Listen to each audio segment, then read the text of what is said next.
Good morning students. Class 12 हम आपको पढ़ा रहे थे डीऑक्सीराइबो न्यूक्लिक अम्ल, जिसमें हमने आपको पढ़ाया था वाटसन एवं क्रिक मॉडल। आज हम उसी के आगे आपको पढ़ाएंगे डीएनए का द्विगुणन। डीएनए का द्विगुणन, डीएनए का द्विगुणन, replication of DNA, replication of DNA, replication of DNA. तो देखेंगे कि रेप्लिकेशन क्या है ना। लिखे कोशिका विभाजन के लिए, कोशिका विभाजन के लिए डीएनए का द्विगुणन आवश्यक है। कोशिका विभाजन के लिए डीएनए का द्विगुणन आवश्यक है। डीएनए का अणु स्वयं, डीएनए का अणु स्वयं का द्विगुणन करता है।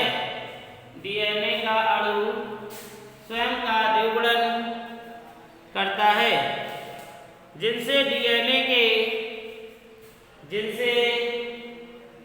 के एक अणु से उसी आकार के, जिनसे डीएनए के एक अणु के उसी आकार के दो अणु बनते हैं, दो अणु बनते हैं। कोशिका के केंद्रक में विद्यमान, कोशिका के केंद्रक में विद्यमान गुणसूत्रों के सभी, विद्यमान गुणसूत्रों के सभी डीएनए अणु द्विगुणित होते हैं, द्विगुणित होते हैं, जिनके फलस्वरूप प्रत्येक गुणसूत्र, जिनके फलस्वरूप प्रत्येक गुणसूत्र दो संतति गुणसूत्र में बदल जाते हैं, बदल जाते हैं। कोशिका के विभाजन के समय, कोशिका के विभाजन के समय दोनों संतति गुणसूत्र अलग अलग संतति कोशिका में, अलग अलग संतति कोशिका में पहुंच जाते हैं।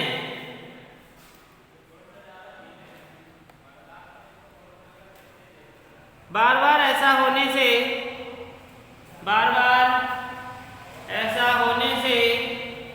कोशिकाओं के विभाजन के साथ साथ, बार बार ऐसा होने से कोशिकाओं के विभाजन के साथ साथ आनुवांशिक सूचना भी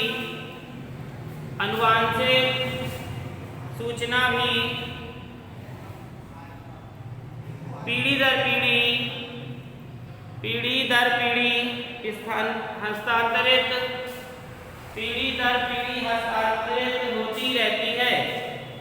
होती रहती है। अब हेडिंग डालेंगे डीएनए द्विगुणन की संभावित विधियां। डीएनए द्विगुणन की संभावित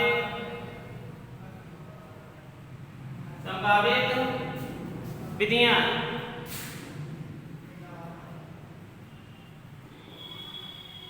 डीएनए द्विगुणन की संभावित विधियां। तो देखिए, विधि कई प्रकार की होती है। संरक्षी विधि, अर्ध संरक्षी विधि, प्रसार विषयक विधि आदि। तो सबसे पहले हेडिंग डालेंगे संरक्षी विधि। इसके अंतर्गत लिखेंगे संरक्षी विधि।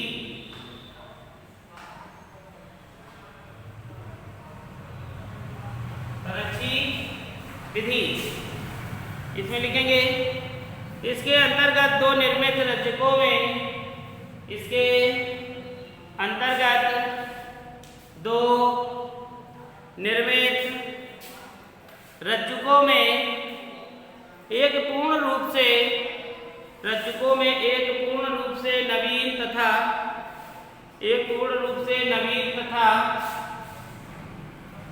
पुराना रज्जुक होता है।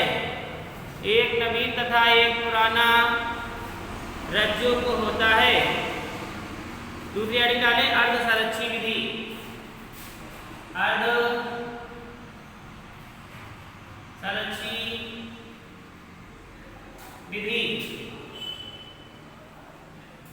अर्धसंरक्षी विधि लिखेंगे दोनों परिणामी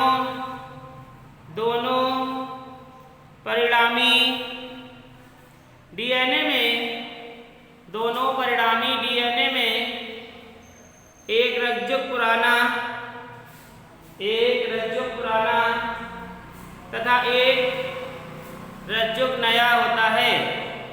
एक रज्जुक पुराना तथा एक रज्जुक नया होता है। नंबर 3 प्रसार विषयक विधि। नंबर 3 प्रसार विषयक विधि। प्रसार विषयक विधि। प्रसार विषयक विधि क्या है?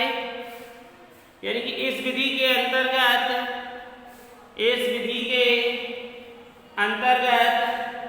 दोनों परिणामी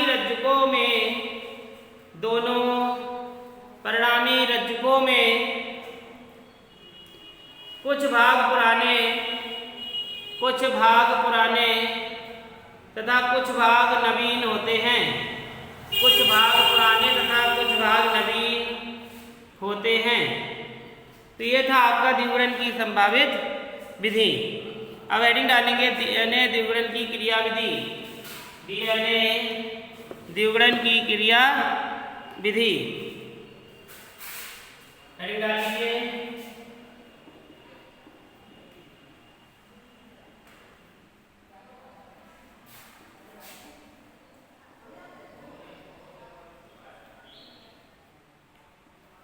डीएनए द्विगुणन की क्रिया विधि। लिखेंगे यह एक जटिल प्रक्रिया है। यह एक जटिल प्रक्रिया है। पूर्व केंद्रीय व सुकेंद्रीय कोशिकाओं में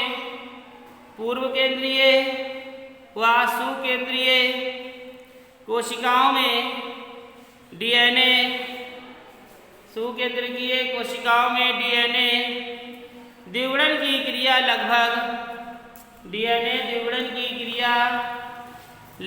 समान होती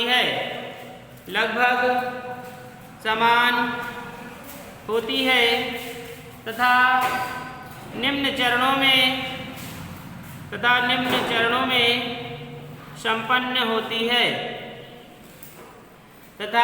चरणों में संपन्न होती है। नंबर 1 डीऑक्सीराइबोन्यूक्लियोटाइड्स का सक्रियण। यानी कि पहला तो ये चरण है डीऑक्सीराइबोन्यूक्लियोटाइड्स।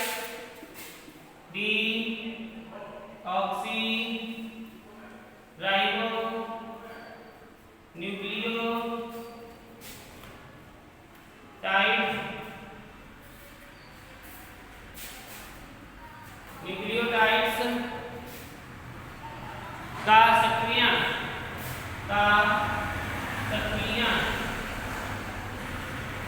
न्यूक्लियोटाइड्स का सक्रियण। दूसरा है डीएनए रज्जुकों का अनावरण।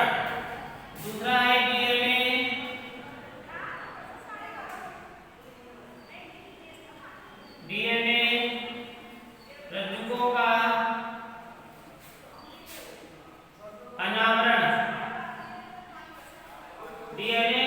का अनावरण। तीसरा है आरएनए प्राइमर का निर्माण। तीसरा है आरएनए प्राइमर का निर्माण, डीएनए आरएनए प्राइमर का निर्माण। और चौथा है DNA polymerase, DNA polymerase, DNA polymerase. अगला है क्षार युग्मकों का निर्माण, अगला है क्षार युग्मकों का निर्माण, क्षार युग्मकों का निर्माण। तो ये देखा आपने कि द्विगुणन की क्रियाविधि कितने चरणों में संपन्न होती है। जो आपका पहला है वो है डीऑक्सीराइबोन्यूक्लियोटाइड का सक्रियण जब होता है तो ये क्रिया संपन्न होती है। इसी प्रकार दूसरा है डीएनए रचकों का अनावरण जब होता है तब ये क्रिया संपन्न होती है, तथा तीसरा आरएनए प्राइमर का निर्माण जब होता है तब ये क्रिया संपन्न होती है, तथा चौथा डीएनए पॉलीमरेज की क्रिया होती है तब ये क्रिया संपन्न होती है। इसी प्रकार क्षार युग्मकों का निर्माण जब होता है तो ये क्रिया संपन्न होती है। तो ये था इस प्रकार से डीएनए का निर्माण। अब हेडिंग है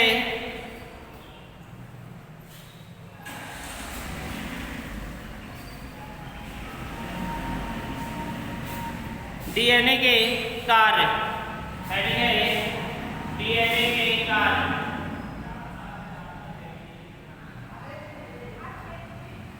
डीएनए के कार्य, फंक्शंस ऑफ डीएनए। इसको हम नेक्स्ट टाइम पढ़ाएंगे।